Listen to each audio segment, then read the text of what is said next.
Hi guys, welcome back to the channel. So आज हम review करने वाले हैं टीवीएस अपाचे आरटीआर 160 का नया टॉप एंड वेरिएंट। इस वेरिएंट में यार अब आपको कमाल के फीचर्स मिलने वाले हैं compare to the previous top end variant. इस गाड़ी में काफ़ी सारी इंटरेस्टिंग चीज़ें ऐड कर दी गई हैं। सो आज अपन उसके बारे में बात करेंगे and also will talk about should you buy it और not. So before we start, special thanks to CR TVS for helping me out. अगर आपको टीवीएस का कोई प्रोडक्ट देखना है, शोरूम की सारी कॉन्टैक्ट डिटेल्स आपको डिस्क्रिप्शन में मिल जाएंगी। You can contact them. Let's start with the video. Start करते हैं आज का वीडियो। सबसे पहले मैं आपको टीवीएस अपाचे आरटीआर 160 के नए टॉप एंड वेरिएंट टीएफटी का प्राइस बता देता हूं। सो इसका एक शोरूम प्राइस है 1.48 lakh. Compare to the previous variant जो पहले टॉप एंड वेरिएंट था ना, उससे अगर आप कंपेयर करेंगे तो इसका प्राइस 8,000 रुपये ज़्यादा है, बट उसमें आपको काफ़ी इंटरेस्टिंग चीज़ें भी मिलने वाली हैं। सबसे पहले अगर इस गाड़ी के डिज़ाइन के बारे में बात की जाए, सो रियर में तो उतना चेंज नहीं है, बट फ्रंट में आपको सिग्निफिकेंट चेंजेस मिलने वाले हैं और ये नया कलर भी है। और यहाँ पे क्या क्या अपडेट्स किए हैं उसके बारे में बात करते हैं। सबसे पहले आप इस गाड़ी का फ्रंट देखिए। फ्रंट यार क्या बढ़िया दिख रहा है, like compare to the previous RTR. ये तो यार एकदम अलग ही दिख रहा है, वेरी डेविलिश। और यहाँ पे अब आपको प्रोजेक्टर एलईडी सेटअप मिलेगा, सो इसकी वजह से आपका थ्रो वगैरह बढ़िया रहेगा, नाइट टाइम में चलाने में दिक्कत नहीं होगी। और यहाँ पे एलईडी डीआरएल्स भी हैं और ये आप देख रहे हैं पूरे कार्ड्स क्रीसेस। सो फ्रंट यार काफ़ी अग्रेसिव दिख रहा है। उसके बाद यहाँ पे एलईडी टर्न सिग्नल भी हैं, वायरिंग वगैरह काफ़ी अच्छे तरीके से मैनेज की गई है। उसके बाद अब अपन आते हैं इस गाड़ी के सस्पेंशन की तरफ। सो फ्रंट में gold anodised upside down forks हैं, रियर में आपको मोनोशॉक मिलेगा। उसके बाद petal disc at the front end also at the rear, और डुअल चैनल एबीएस भी है। ऑल्सो अब आपको इस गाड़ी में ट्रैक्शन कंट्रोल मिलेगा, सो ट्रैक्शन कंट्रोल भी यहाँ पे ऐड कर दिया गया है, जो कि एक बढ़िया बात है। बाकी अलॉयज़ हैं, ट्यूबलेस टायर्स, और ये आप देख रहे हैं कलर कैसा लग रहा है आप लोग मेरे को कमेंट्स में बताइए। मेरे को तो काफ़ी बढ़िया लग रहा है यहाँ पे ग्राफिक्स एंड ऑल। इंजन के बारे में बात की जाए, सो इंजन सेम है, इसमें कोई भी डिफरेंसेस नहीं है। सो ये प्रोड्यूस करता है 17.55 PS एंड 14.73 न्यूटन मीटर का टॉर्क। अगर आप अर्बन या फिर रेन मोड में चलाएंगे तो पावर कम हो जाती है। इन the sport mode you will get the maximum power. ये एयर प्लस ऑयल कूल्ड है, सो फ्रंट में ऑयल कूलर भी है। और यहाँ पे नीचे की तरफ ये काउल दिया गया है। उसके बाद यहाँ पे Apache, then we have the bulb up exhaust. इसका साउंड यार काफ़ी बढ़िया है, अभी मैं आपको सुनाऊंगा। एंड अपन आते हैं इस गाड़ी के फ्यूल टैंक की तरफ। सो टैंक भी आप देखिए इन दिस न्यू कलर, काफ़ी बढ़िया यार, काफ़ी सुंदर दिख रहा है। यहाँ पे ये कलर्स के साथ खेला गया है। उसके बाद यहाँ पे ग्राफिक्स। अब ये ना मेरे को हमेशा पता नहीं क्यों टेढ़ा लगता है, हमेशा ना मतलब ये ऐसे टिल्टेड रहता है, हर अपाचे में मैंने देखा है। सो वो एक चीज़ है। बाकी एडजस्टेबल लीवर्स हैं, यहाँ पे अपने पास kill switch, mode button light के लिए, स्टार्ट करने के लिए।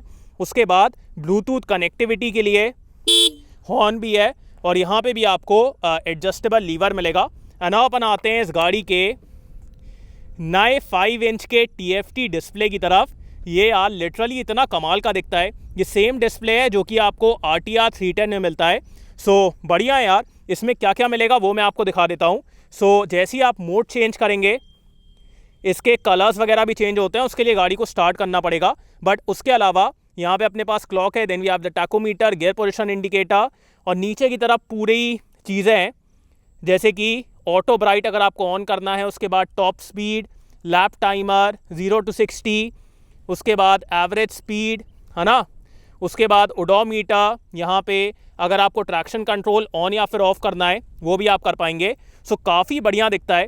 एंड इसकी वजह से ना अब आपको यहाँ पे आरटीआर 310 वाला फील आने वाला है। Literally it looks very good. उसके बाद यहाँ पे E20 का बैज है। एंड अब अपन आते हैं इस गाड़ी के सीट की तरफ। सो राइडर और पिलियन दोनों यहाँ पे कंफर्टेबली बैठेंगे। राइडर के लिए भी अच्छा एरिया है, पिलियन के लिए भी अच्छा एरिया है।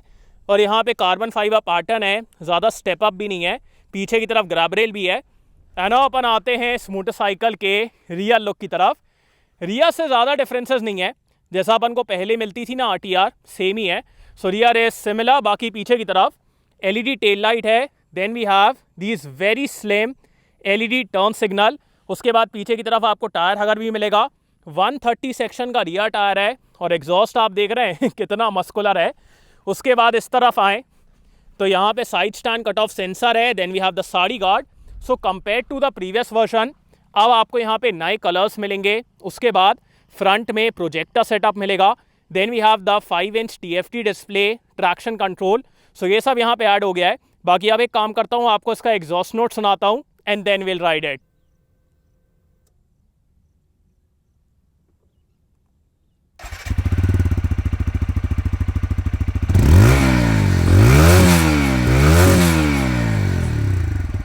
Let's go.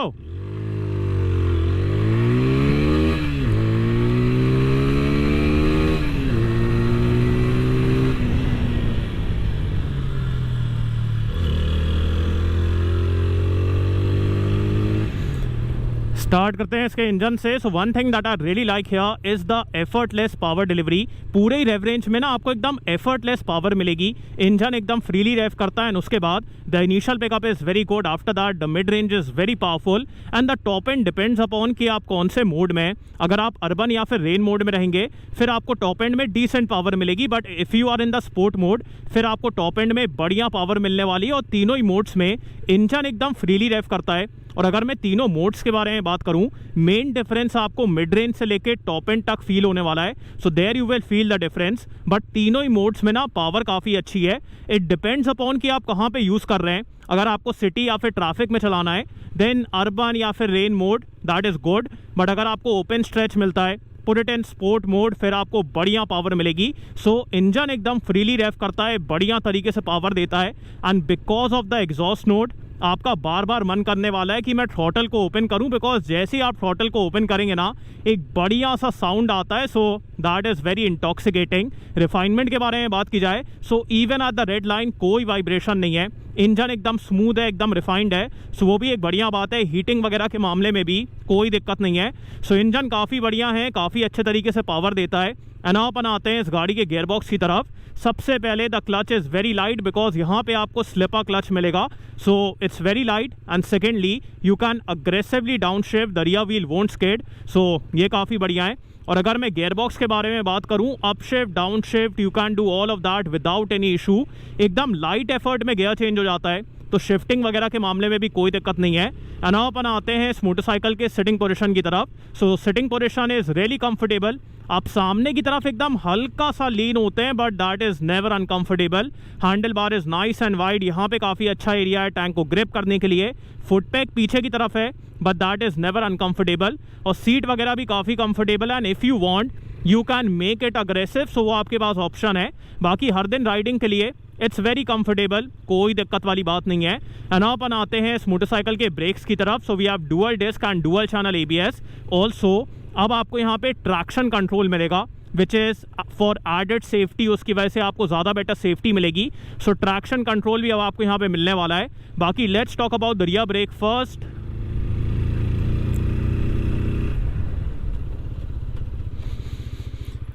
Rear is good but ABS ना बहुत ज़्यादा इंक्लूड कर रहा है। मतलब इतना अच्छा रोड सरफेस है, स्टिल बहुत ज़्यादा ABS इंक्लूड कर रहा है। So the rear breaking is good but ABS is very intrusive. बाकी अपन आते हैं इस मोटरसाइकिल के फ्रंट ब्रेक की तरफ। Front is good, the bite is good, the stopping power is good. और फ्रंट में ABS बहुत ज़्यादा इंक्लूड नहीं कर रहा है, so front is good. The rear is also good but rear में ABS इज़ वेरी इंट्रूसिव। बाकी अब आपको यहाँ पे ट्रैक्शन कंट्रोल ही मिलेगा। और अपन आते हैं इस मोटरसाइकिल के सस्पेंशन की तरफ। सो यहाँ पे ना जो 30% ट्रैवल है that is on the comfortable side. So front वाला ज़्यादा कंफर्टेबल है compare to the rear one. दोनों ही वैसे 30% कंफर्टेबल हैं but front one is more comfortable compare to the rear one. So अगर आप कम स्पीड में एकदम से कोई गड्ढे वगैरह में जाएंगे ना, वहाँ पे ये अच्छे तरीके से एब्जॉर्ब कर लेगा, you will be comfortable. But अगर आप ज़्यादा स्पीड में जाएंगे फिर आपको उतना कंफर्ट नहीं मिलने वाला है। फ्रंट वाला तो चलो फिर भी एब्जॉर्ब कर लेगा बट रियर वाला फिर बिल्कुल भी एब्जॉर्ब नहीं करता और फिर आपको एकदम ऐसे पीछे से झटका लगता है। So that is how the suspension setup is. So अगर आप आराम से चला रहे हैं the comfort will be there, comfort के मामले में दिक्कत नहीं होगी। और जब आप अग्रेसिवली चलाएंगे that 70% travel will give you very good stability, very good confidence. और जब आप एकदम से कॉर्नरिंग वगैरह करेंगे तो वहाँ पे भी आपको काफ़ी मज़ा आएगा बिकॉज गाड़ी काफ़ी स्टेबल रहती है। और अगर आप आराम से चला रहे हैं और एकदम से ब्रोकन पैच आता है तो you will get decent comfort. But अगर आप ज़्यादा स्पीड में कोई गड्ढे में जाएंगे तो फ्रंट वाला फिर भी कर लेगा बट रियर वाला बिल्कुल भी नहीं करेगा। फिर आपको वो गड्ढा फील होने वाला है, एकदम से वो जर्क लगेगा। सो that is how the suspension setup is. मेरे हिसाब से ठीक है considering the nature of this motorcycle. ठीक है यार, 30% आपको कंफर्ट मिल रहा है, 70% आपको कॉन्फिडेंस, स्टेबिलिटी, ये सब मिल रहा है। So that is the nature of the motorcycle. अगर ऐसा नहीं रहेगा तो फिर इसको चलाने में मज़ा कहाँ आएगा, तो वो भी एक बात है। बाकी अपन आते हैं इस मोटरसाइकिल के माइलेज की तरफ। So you can easily get around 35 to 40 kilometres per litre.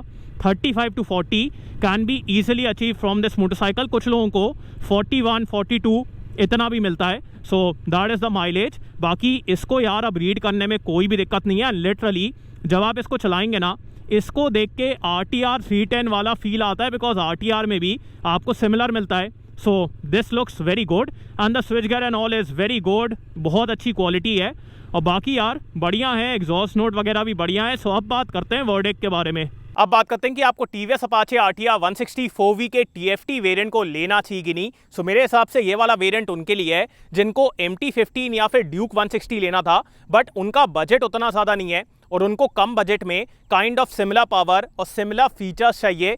फिर मैं कहूँगा उनके लिए ये कमाल की गाड़ी है, बिकॉज इस मोटरसाइकिल में कंपेयर टू द कंपटीशन आपको बेस्ट इन क्लास पावर और बेस्ट इन क्लास टॉर्क मिलेगा। एंड उसके बाद TFT डिस्प्ले है जो कि इतना बढ़िया दिखता है, अट्रैक्टिव कलर्स हैं, फ्रंट यार इतना अग्रेसिव दिख रहा है और इस मोटरसाइकिल में आपको लगभग सब कुछ मिल रहा है। सो देयर आई फील कि अगर आपको कम प्राइस में एक ज़्यादा एक्सपेंसिव या फिर टॉप नॉच 150-160 सीसी मोटरसाइकिल का फील चाहिए, फिर आपको इसके साथ जाना चाहिए। बट अगर आपको इतने फीचर्स वगैरह नहीं चाहिए, then you can go with a lower variant of Apache. Also अगर आपको टॉप एंड में ज़्यादा बेटर पावर चाहिए, फिर मैं कहूँगा you can go for NS 160। But मेरे को ऐसा लगता है कि विद द USD सेटअप अब उस मोटरसाइकिल को चलाने में उतना मज़ा नहीं आता है। And also that motorcycle feels a little dated now. बहुत दिन हो गए हैं यार, सिमिलर चीज़ें मिल रही हैं। तो अगर आप मेरे से पूछेंगे बिटवीन NS एंड दिस, मैं इसको सेलेक्ट करूंगा।